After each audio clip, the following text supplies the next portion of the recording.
Hi guys, we're here in Hollywood at the Borderlands 3 gameplay premiere. I'm joined by Carl Shed from the Gearbox team, and he's here to answer your questions about the game. For people who haven't played the game before, how would you describe Borderlands 3? Lots of action, 4-player co-op, RPG, very light RPG, tons of loot, lots of guns, and not just any gun, but really, really badass, random, crazy. It's a game that still, after working with the franchise for 12 years, that still surprises me. Like, every day when I play the game, I'm opening loot chests and I'm finding things I've never seen before.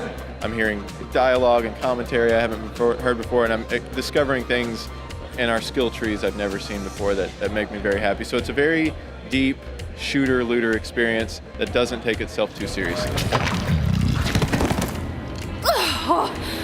So when we first got here, Randy introduced, I think, the entire development team onto the stage. Can you tell us a little bit about what you do at Gearbox? Sure. I'm a lead lighting artist and also a level artist. We kind of jump around with roles as needed at the studio.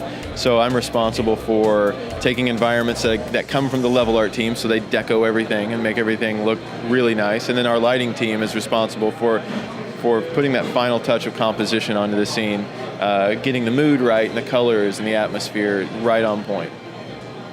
We're joined by Amanda Christensen from the Gearbox team, and she's here to answer your questions about the game. Let's go. I'm a concept artist, so basically I draw badass stuff every single day. I'm the first car in the train, so to say. I draw it, and then it gets made into a 3D asset, rigged, animated, effects, all the sexy stuff. What excites you the most about being on the development team for Borderlands 3?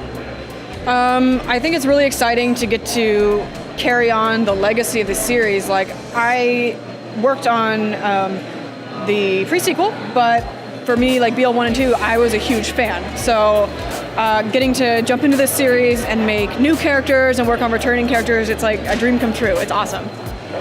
What excites you most about developing Borderlands 3? Creative freedom. The game is so huge and there's so much room for invention that it's like you have 200 or 300 mini creative directors in your own departments. These guys do a fantastic job at the studio of setting an environment where people feel that freedom. They feel like I can invent. And so with that, you get the personalities of more than just a single individual directing downward, right? So like I was suggesting earlier, playing the game and seeing things I hadn't experienced before because someone somewhere had a harebrained idea, started laughing with a bunch of other people, and decided it needed to make it in. So for me, that is by far the most valuable thing, is that free creative culture where people can just go wild and get away with things. Sometimes you're like, I can't believe we're putting this in the game. That's funny. So yeah. So we've just seen the game doesn't take place just on one planet anymore. Can you tell us a little bit about the Interstellar travel? I mean, what we've seen today so far, you see Pandora and Promethea. There will be other locations that you can go to, but that's all I can say for now. Just tune in at E3. Yeah. Awesome. I'd like to introduce Sanctuary 3. We don't talk about Sanctuary 2. So we were just briefly shown the Sanctuary 3. Can you tell us a little bit about that? Sure. So for the first time in Borderlands, you're going to be leaving the Pandoran system.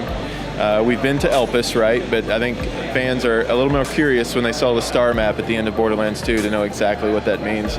So for us, we need a mode of transportation, a mode of travel. So the players will have Sanctuary 3 where all their familiar cast is there, and you will use that to hop between planets. And it'll be your hub. You'll collect side missions there and other things too.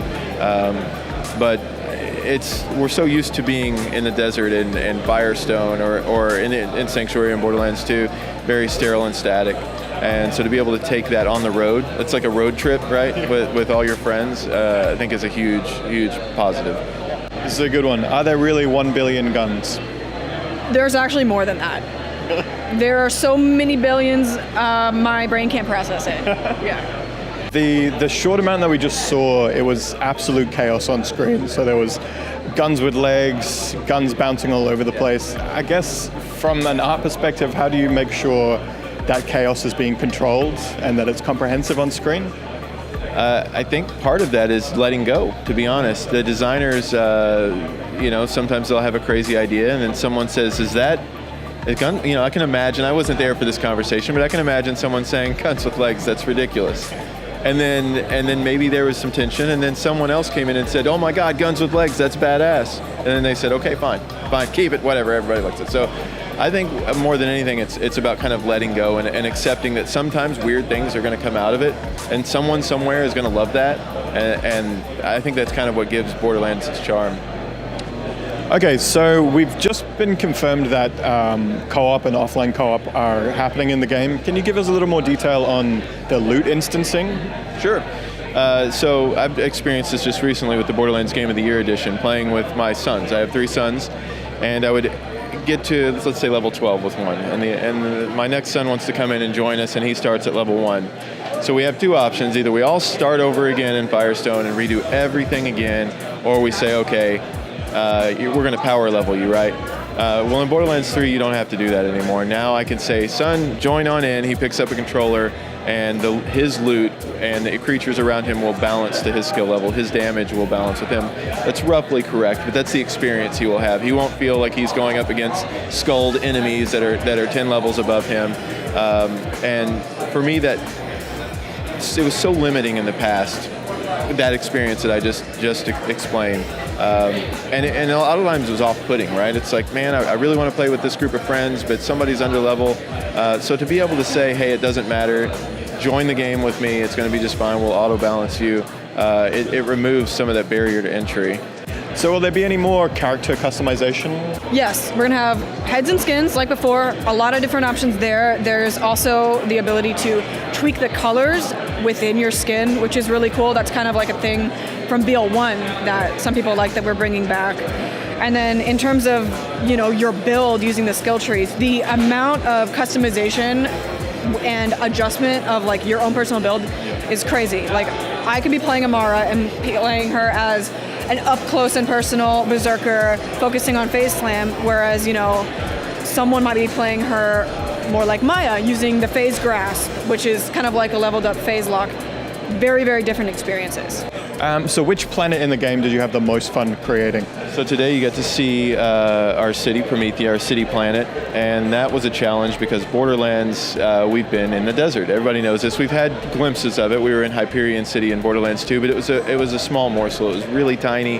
But to be able to figure out how we were going to provide that same edge of the world feeling while in like a neon kind of steampunk, not steampunk, but like that kind of like Asian style. It was challenging. There were a lot of people that thought, man, I don't know that this feels like Borderlands. How are you going to pull off like a live, vibrant city with neon lights?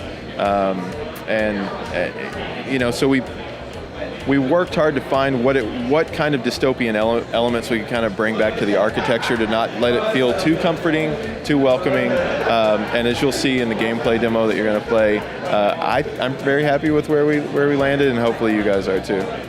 Awesome. Carl, thank you so much for joining us. I'm about to go back and play the game. Awesome. It's been a pleasure talking to you. All right, thanks for watching. Stay tuned for more Borderlands 3 at E3. Thanks, Amanda.